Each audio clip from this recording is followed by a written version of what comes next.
আসসালামু আলাইকুম সবাইকে। আশা করি সবাই সুস্থ আছে আল্লাহর রহমতে। তো আমরা আলো, তরঙ্গধর্ম আর কণাধর্ম নিয়ে কনফিউশনটা দূর করবো আজকে ইনশাল্লাহ।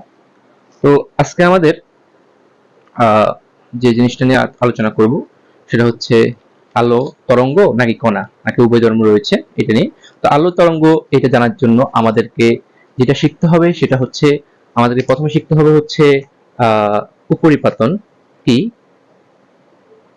আলোর উপরিপাতনটা শিখতে হবে এবং কি ব্যতিচার, এই দুটো জিনিস শিখতে হবে হচ্ছে তরঙ্গ কিনা সেটা জানার জন্য। আলো কি তরঙ্গ কিনা সেটা জানার জন্য আমাদেরকে উপরিপাতন এবং কি ব্যতিচার শিখতে হবে। এখন দেখেন একটা জিনিস খেয়াল করে, একটা তরঙ্গ যদি এভাবে যায়, ধরেন এটার মান বিস্তার হচ্ছে 5, এদিকে হচ্ছে বিস্তার 5, আর একটা তরঙ্গ এটা বিস্তার 5 করে গেল। দুইটা যদি যোগ করি, একটা তরঙ্গের সাথে উপরিপাতিত হয়, তাহলে তরঙ্গটা হবে একটু বড় করে, সেটা হবে 10 করে, দুটা যোগ হয়ে যাবে বিস্তারটা।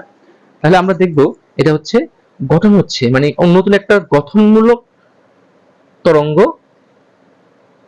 তৈরি হচ্ছে। এখন একইভাবে যদি আমরা দেখি যে একটি তরঙ্গ এভাবে গেছে, ঠিক আরেকটি তরঙ্গ তার সাথে উল্টা ভাবে গেছে, অর্থাৎ এটার মান 5, এটার মান 5, সেম টু সেম 5 বিস্তার, বাট দুইটা বিপরীত।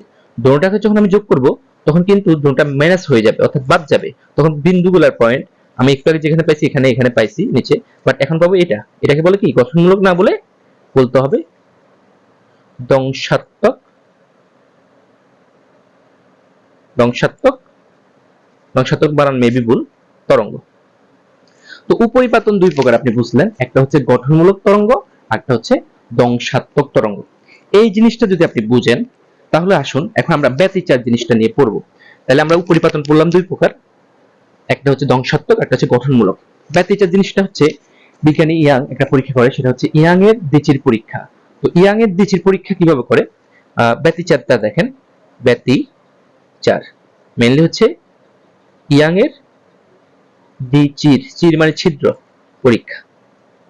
তো এখানে একটা সে বিজ্ঞানী ইয়াং একটা লাইট রাখে, তো এখানে সে একটা স্লিট মানে ছিদ্র রাখে, ছিদ্রটা একটু নিচে হবে, ছিদ্র রাখে। কিছুক্ষণ পরে এভাবে করে একটা ছিদ্র, আর এখানে একটা ছিদ্র সে রাখে। এই এই দুইটা ছিদ্রের কারণে এর নাম হচ্ছে ইয়াং এর দিচির পরীক্ষা। ঠিক আছে, দিচির হবে, র হবে মেবি। আচ্ছা, তো আলোটা প্রবেশ করলো এই ছিদ্র দিয়ে, তারপর আবার এভাবে যাবে আলো, এখান দিক যাওয়ার পরে এভাবে করে আলো যাবে, ঠিক একইভাবে আলোটা এই যে থাকবে। এখন এখানে একটা পর্দা, ডিটেক্টর পর্দা, পর্দা দেওয়া হলো। এখন দেখুন এখানে কিছু কিছু জায়গায় আলো তৈরি হয়েছে, গঠন হয়েছে আলো, কিছু কিছু জায়গায় অন্ধকার অর্থাৎ ধ্বংসাত্মক। কারণ উপরিপাতন দুই প্রকারের আলোতে এখানে থাকতে পারে, একটা হচ্ছে ধ্বংসাত্মকমূলক, কিছুক্ষণ আগে দেখালাম, একটা হচ্ছে গঠনমূলক। তো যেখানে ধ্বংসাত্মক হয়েছে সেখানে অন্ধকার, এই পয়েন্টটা অন্ধকার, এই আলো আঁধারের খেলাটা তৈরি হলো। এটা করেছে কোন বিজ্ঞানী? বিজ্ঞানী ইয়াং, ইয়াং এর দিচির পরীক্ষা। এর সাথে জড়িত ছিল হাইগেন। বিজ্ঞানী হাইগেন আর ইয়ং যখন এই পরীক্ষাটা করলো, করার পরে ওনারা দেখলো যে আমার যে জিনিসগুলো আমরা করতেছি সেই জিনিসগুলোর ভিতরে এটা যদি কণা হতো তাহলে কণা কি করতো, এপাশে এসে সে এভাবে এ বরাবর ধাক্কা দিত, জীবন অথবা এ বরাবর আসলে সে এ বরাবর যেত। যদি আপনি বলেন যে না স্যার এভাবে যাবে, তাহলে এ বরাবর যেত। সে কখনো দুইটা ভাবে এখান দিয়ে প্রবেশ করার পর তরঙ্গের মতো, এখান দিয়ে এখানে প্রবেশ করে আবার তরঙ্গের মতো এটা করবে না। তাহলে কি হলো, পরীক্ষাতে প্রমাণিত হয়ে গেল যে এটা তরঙ্গের মতো আচরণ করতেছে। জিনিসটা আপনার ক্লিয়ার কিনা, যে ইয়াং এবং কি হাইগেন ইয়াং এর দেশের পরীক্ষার মাধ্যমে প্রমাণিত করে ফেললো যে কণাটা জিনিসটা হচ্ছে আমার আলটিমেটলি কি তরঙ্গ, নাহলে তো তরঙ্গ ইনার্শিয়া, ইনার্শিয়া বল মানে জড়তা, কণার জড়তার কারণে সরাসরি যাওয়ার কথা, বা এই পাশে যাওয়ার পর এদিকে যাওয়ার কথা, এই পাশে এদিকে আসার কথা না, তরঙ্গ থাকার কারণে সে এখানে আসতেছে। এখন জিনিসটা বোঝার পরে এখন ইয়াং এবং কি হাইগেন দাবি করে বসলো যে ঠিক আছে, এটা ব্যতিচারের কারণে, যে আলো আঁধারের যে খেলাটা, এটার কারণে আমি বলতে পারি যে জিনিসটা হচ্ছে আমার ব্যতিচারের কারণে জিনিসটা হচ্ছে তরঙ্গ। এখন কিছুক্ষণ পরে এবার ব্যতিচার গেল, ফটো ইলেকট্রিক ক্রিয়া নামে একটা কি আছে। ফটো মানে আলো, ফটো ইলেকট্রিক ক্রিয়া, ফটো আলোর ইলেকট্রনের উপর ক্রিয়া। একটা পাত নেবেন, সেটা নিতে পারেন কপার, সেটার উপরে একটা ফোটন লাইট, লাইটের নামটা কি ফোটন, ওই প্রোটন না ফোটন শক্তি দেওয়ার পরে এখানে কিছু পরিমাণ ইলেকট্রন বের হয়ে যায়। তাহলে এই আইনস্টাইন চিন্তা করলো, ম্যাক্স প্লাঙ্ক আইনস্টাইন চিন্তা করলো যে দেখেন একটা নিউক্লিয়াসের ভিতরে কি আছে, একটা ইলেকট্রন আছে, আলোক শক্তি আসলো, একটা ইলেকট্রন নিয়ে গেল। তো যদি তরঙ্গ হয়, তরঙ্গের মানে সংজ্ঞাটা কি? তরঙ্গ হলো কি? তরঙ্গ হলো আমার মাধ্যমের ভিতর দিয়ে যাবে কিন্তু কণাগুলো স্থানান্তরিত হবে না। এখন আইনস্টাইন যখন এই পরীক্ষাটা করলো তখন দেখলো কি? তখন দেখলো যে কি রে ভাই, এটা দেখতেছে যে ইলেকট্রন চলে যাচ্ছে, তাহলে কি কণাকে ইলেকট্রিক করে কণা, তো কণাকে সে নিয়ে যাচ্ছে, কিন্তু আলো যদি হয় কণা না হয় তাহলে কণাকে কিভাবে স্থানান্তরিত করতেছে? তরঙ্গ তো জীবন হবে না, এখানে তরঙ্গের ব্যাখ্যা আসতেছে না। তো তাহলে তাদের সাথে লাগলো এবার ভেজাল। ইয়াংকে বললো, এবার ইয়াংকে বলতেছে যে তাহলে তুমি সূর্য থেকে পৃথিবীতে তো মাধ্যম নাই, তরঙ্গ মাধ্যম ছাড়া কিভাবে আসে? এখন ইয়াং বলতে পারতেছে না।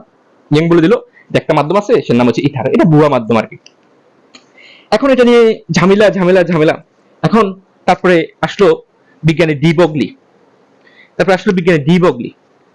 বিজ্ঞানী ডি বগলি আসলে বলে, সে বললো যে দেখুন যে আলোক শক্তি যেটা সেটা এবং কি যে অন্য যে শক্তিটা আছে সেটা হচ্ছে কণা ধর্ম এবং কি বিভিন্ন ধর্মের কারণে তার দুইটা কণাই আপনার যে ফোটনের যে এনার্জিটা আছে সেটা হচ্ছে আমার এনার্জি দুই প্রকারের হতে পারে, ইকুয়াল টু হচ্ছে এসএফ বা এসএফ ফ্রিকোয়েন্সি, আর এটা হচ্ছে প্লাঙ্কের ধ্রুবক, আর ইকুয়াল টু এমসি স্কয়ার হতে পারে। দুইটা কি পরস্পর সমান হবে। ফোটনের শক্তি এটাও হতে পারে এটাও হতে পারে, তাহলে সমীকরণ অনুসারে দুইটা সমান। এটা ডিবগলি আনলো, তো সে বলতেছে যে তাহলে MC square equal to SF, যেহেতু ই আর ই সমান, এনার্জি দুটোটা কণা সমান হবে।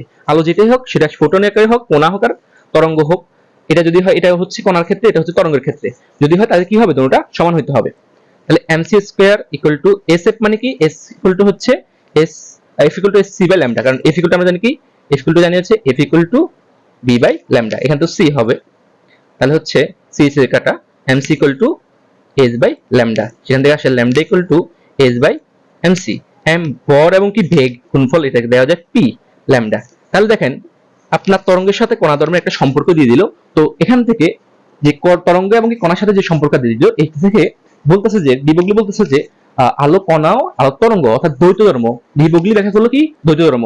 সে বললো যে প্রোটনের মতো সবগুলাই, মানুষ ইলেকট্রন যা আছে, মানুষ পশু পাখি সব আছে। এবার তাকে রয়্যাল সোসাইটি ডাকলো, এই বেটা কি তুই কি খাইছস, তুই কি খাই এগুলা বলছ যে এটা মানুষ তরঙ্গ দৈর্ঘ্য, এটা তাকে করে ফেললো অ্যারেস্ট, তাকে ধরে ফেললো, অ্যারেস্ট করলো যে কি বলতেছস আবল তাবল, কণা ধর্ম আছে তরঙ্গ ধর্ম আছে, তুই প্রোটনটা থেকে ঠিক আছে, তো ইলেকট্রন কিভাবে ঠিক আছে, বা আলো ফোটন, এটা প্রোটন না, ফোটনের ক্ষেত্রে ঠিক আছে, তাহলে তুই বল বেটা এটা কিভাবে করছিস? সে অ্যারেস্ট হয়ে গেছে। তাহলে সেটা গেল তার বড় ভাইয়ের কাছে, তার বড় ভাইয়ের নাম হচ্ছে শোডিঞ্জার। এবার বৃহৎ একটা সমীকরণের মাধ্যমে ত্রিমাত্রিক স্থানাঙ্ক হাইজেনবার্গের অনিশ্চয়তা নীতি দিয়ে এই জিনিসটা ব্যাখ্যা দিয়ে দিল যে হ্যাঁ ভাই, আপনারা স্টুডেন্ট হিসেবে আমাকে প্রশ্ন করতে পারেন যে স্যার আলো কি, এবার বলেন। এবার আমাকে প্রশ্ন করেন, যে বললেন যে স্টুডেন্ট প্রশ্ন করলো আলো কি, আলো কি? আমি টিচার উত্তর দিল আলো কণা প্লাস কি তরঙ্গ, কণা প্লাস কি তরঙ্গ, কিন্তু না প্রশ্নবোধক আশ্চর্যবোধক চিহ্ন। স্টুডেন্ট বলল কি স্যার? আমি বলবো একই সাথে কণা এবং তরঙ্গ ধর্ম দেখাবে না। অর্থাৎ সে একই সময় এক এক সময় যে তরঙ্গ, যে সময় আছে তরঙ্গ ধর্ম সেই সময় কণা ধর্ম দেখাবে না, যে সময় কণা ধর্ম আছে তখন তরঙ্গ ধর্ম দেখাবে না। এখন আপনি বলুন স্যার আমি কিভাবে বুঝবো কখন কণা ধর্ম দেখাবে, কখন আমার কি ধর্ম বলে, যে কখন কণা ধর্ম দেখাবে, কখন হচ্ছে আমার তরঙ্গ ধর্ম দেখাবে? জিনিসটা একদম সিম্পল। যখন নিজের সাথে নিজে, আলোর সাথে যখন আলো কাজ করবে, অ্যাকশন হবে, আলোর সাথে আলো যখন হবে তখন হচ্ছে তরঙ্গ। আলোর সাথে যখন বস্তু বা অন্য কিছু, আলো প্লাস অন্য বস্তু, তখন হবে সে কণা। এই জিনিসটা আশা করি কিছু বুঝছেন। আর ইন্টারমিডিয়েটে পড়লে শোডিঞ্জারের ইকুয়েশনটা পড়বেন, তাহলে আরো একটু আপনি ক্লিয়ার হয়ে যাবেন। অর্থাৎ এখানে ভিতরে আপনাদের ইন্টারমিডিয়েটের অনেকটা টপিকই কভার আপ হয়ে গেছে। আশা করি জিনিসটা বুঝতে পারবেন। আমি অনেক দ্রুত বোঝানোর চেষ্টা করেছি।